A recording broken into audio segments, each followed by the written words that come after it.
السلام علیکم ورحمۃ اللہ وبرکاتہ۔ تو دوستو، آج میں بہت بہترین ویڈیو لے کے آیا ہوں محمد قاری حنیف صاحب کی۔ سنیے ذرا اس کو، تھوڑا سا اللہ کرے ہم لوگوں کو سمجھنے کی، اس پہ سمجھ کر اس پہ عمل کرنے کی توفیق عطا فرمائے۔ چلیے ملاحظہ فرمائیے۔ جن لوگوں نے ادب کیا ان کے مقدر جھاگ اٹھے، ان لوگوں کو خدا بندی کریم نے دنیائی میں بخت لگائے۔ حضرت خالد بن ولید رضی اللہ تعالی عنہ، اطلاع دی گئی، خبر ملی کہ عیسائی سردار، عیسائی بادشاہ 1.5 لاکھ کے قریب فوج لے کر مسلمانوں پہ حملہ کرنے کے لیے آیا ہے۔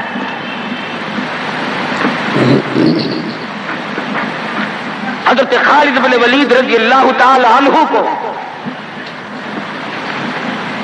50-60 آدمی دیے، جاؤ بادشاہ کی فوج کا اندازہ لگا کے آؤ، تخمینہ لگا کے آؤ، اسلحہ دیکھ کے آؤ، ان کی تعداد کا اندازہ لگاؤ وہ کتنے ہیں۔ حضرت خالد بن ولید رضی اللہ تعالی عنہ چند صحابہ کرام کو ساتھ لے کر کے پہنچے۔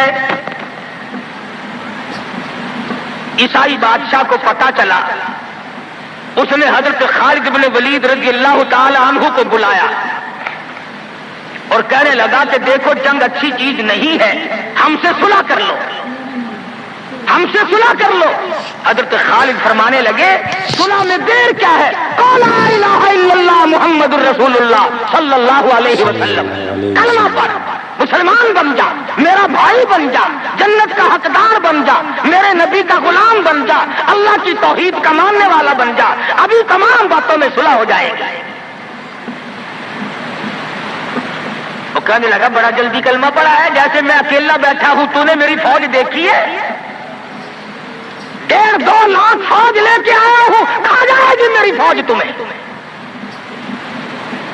کلمے پڑھا رہا ہے۔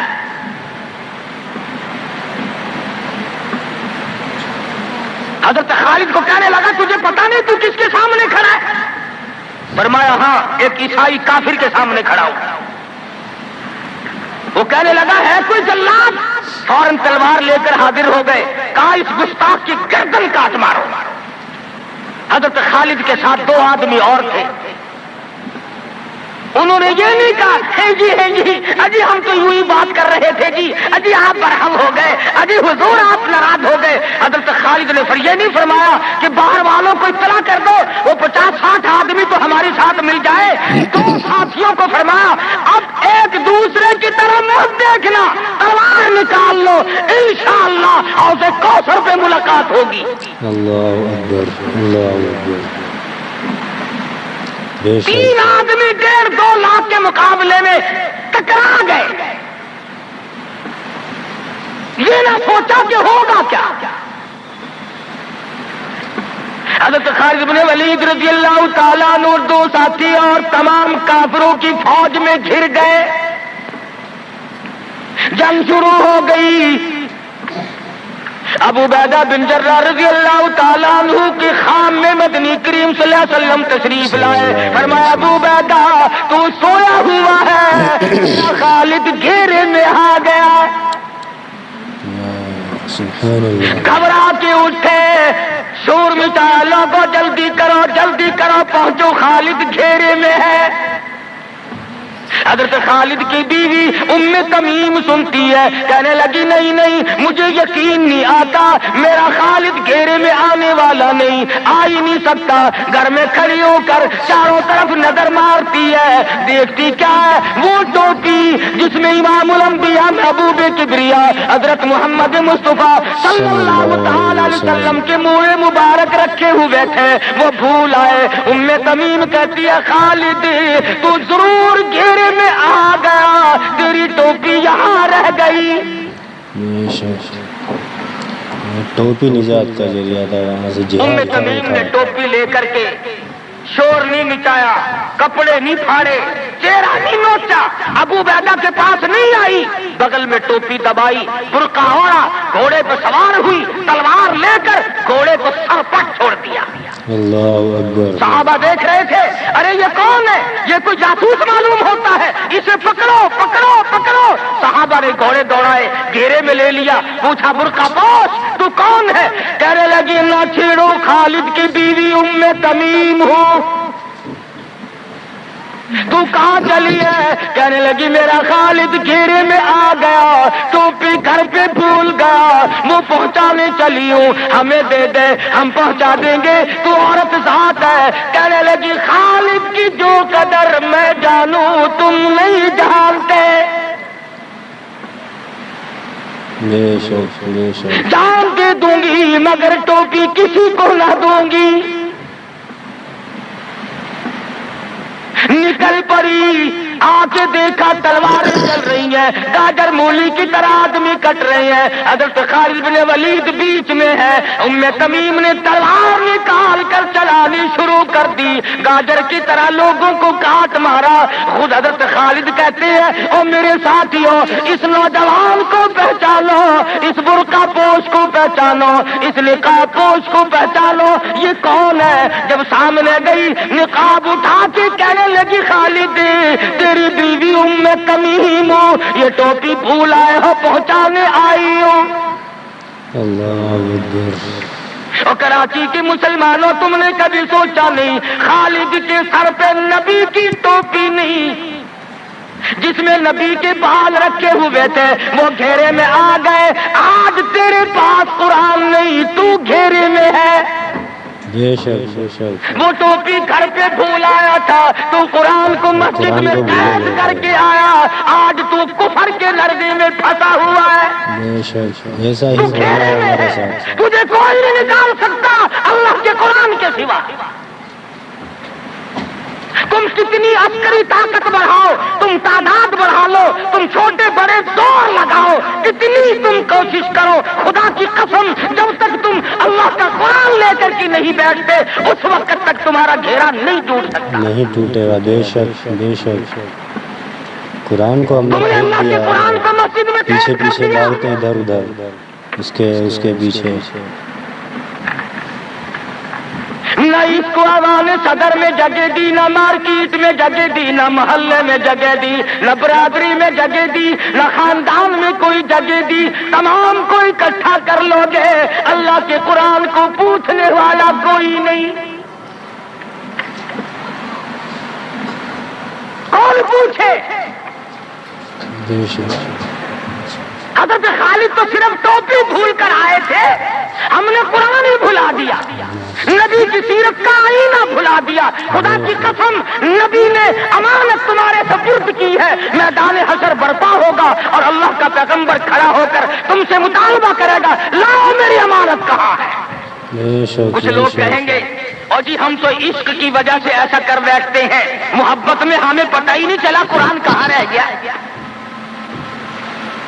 محبت میں ہمیں پتہ ہی نہیں چلا قرآن رہ کہاں گیا.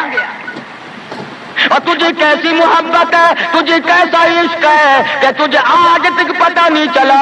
عشق تو صحابہ کرام کو تھا.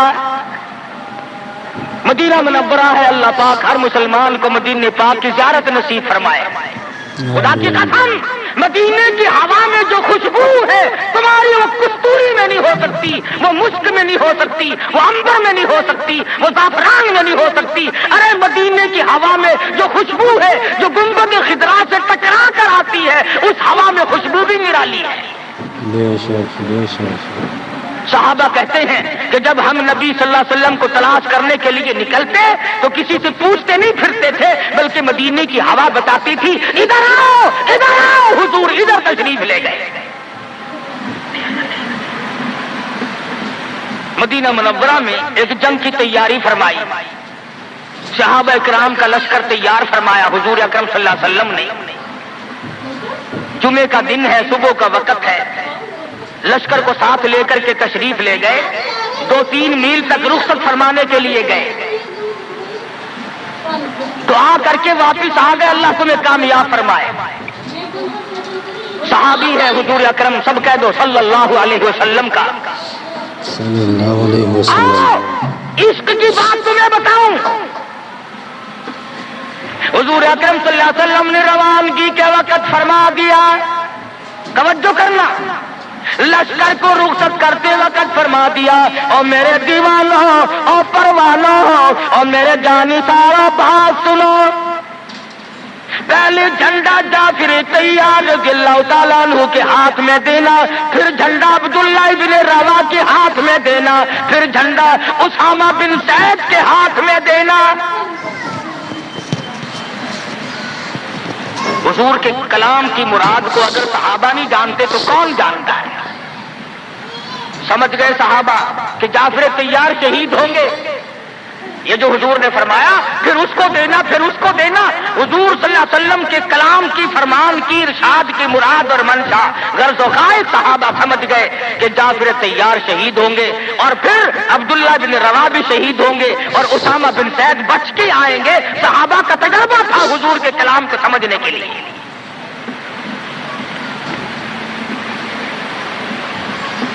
عبداللہ ابن روا رضی اللہ تعالی عنہ نے سوچا کہ تسلی تو میری ہو گئی کہ میں شہید ہوں گا، اس جنگ میں واپس نہیں آؤں گا، مگر چلو جمعے کا دن ہے، سواری میری بڑی تیز ہے، میں آخری جمعہ سرکار دو عالم صلی اللہ علیہ وسلم کے پیچھے کیوں نہ پڑھوں اور جمعہ پڑھ کے جاؤں گا، ایک مرتبہ اور اپنے آقا کا دیدار کروں گا۔ واپس مدینے میں آئے، گھر نہ گئے، بیوی بچوں میں نہ گئے، باغ و بہار میں نہ گئے، حصل باڑی میں نہیں گئے، لوگوں میں نہیں گئے، سیدھے مسجد نبوی میں تشریف لائے۔ جمعے کی نماز کے بعد مدنی کریم صلی اللہ علیہ وسلم سے سلام کیا۔ حضور نے فرمایا عبداللہ میں نے تو تجھے صبح رخصت کیا تھا لشکر کے ساتھ، تجھے صبح روانہ کر دیا تھا، تو چلا گیا تھا فوج کے ساتھ۔ کرنے کے لیے واپس آئے ہیں۔ عرض کیا یا رسول اللہ میرے ماں باپ قربان ہو جائیں، آپ کے فرمان سے میں نے یہ اندازہ لگایا کہ میں شہید ہو جاؤں گا، میرا یہ آخری جنگ ہے، یہ آخری جہاد ہے۔ میرے دل میں ایک بات آئی، آج جمعے کا دن ہے، اپنے آقا کے پیچھے جمعہ بھی پڑھوں، آخری جمعہ پڑھوں اور آخری دیدار کر کے جاؤں۔ اب تھوڑے سے مجھے آپ بول کے بتائیں عبداللہ ابن رواح کا یہ عشق ہے کہ نہیں؟ کوئی ڈر کی بات نہیں، کوئی خوف کی بات نہیں، بیوی بچوں کی محبت نے نہیں کھینچا، باغوں کو دیکھنے نہیں گیا، بچوں سے ملاقات کے لیے نہیں گیا، ارے حضور کا عشق ہے، کہتا آخری جمعہ، آخری دیدار، آخری ملاقات۔ اور عرض کیا میرے آقا میں اپنے ساتھیوں کو جا ملوں گا، میری سواری بڑی تیز ہے۔ امام الانبیاء محبوب کبریا حضرت محمد مصطفیٰ صلی اللہ علیہ وسلم کا چہرے انور سرخ ہو گیا۔ فرمایا عبداللہ تو ساتھیوں کو نہیں مل سکتا، نہیں مل سکتا، جب تیرے ساتھی جنت میں جائیں گے 500 سال بعد میں بہشت میں جا سکے گا۔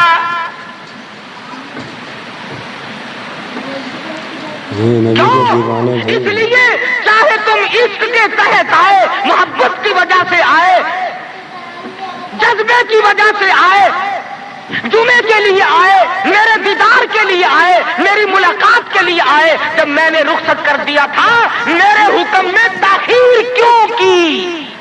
بے شک بے شک۔ تو دوستو ویڈیو کیسی لگی آپ لوگوں کو کمنٹ کر کے ضرور بتائیں۔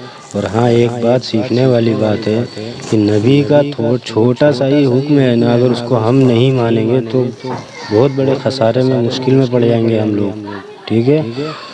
اور نبی کا حکم ہے کہ نماز میری آنکھوں کی ٹھنڈک ہے۔ اب نماز ہم لوگ نہیں پڑھتے ہیں تو ہماری کتنی بڑی غلطی ہے، ہم نبی کی آنکھوں کو کتنا جلاتے ہیں، کتنا دکھاتے ہیں، ہے نا۔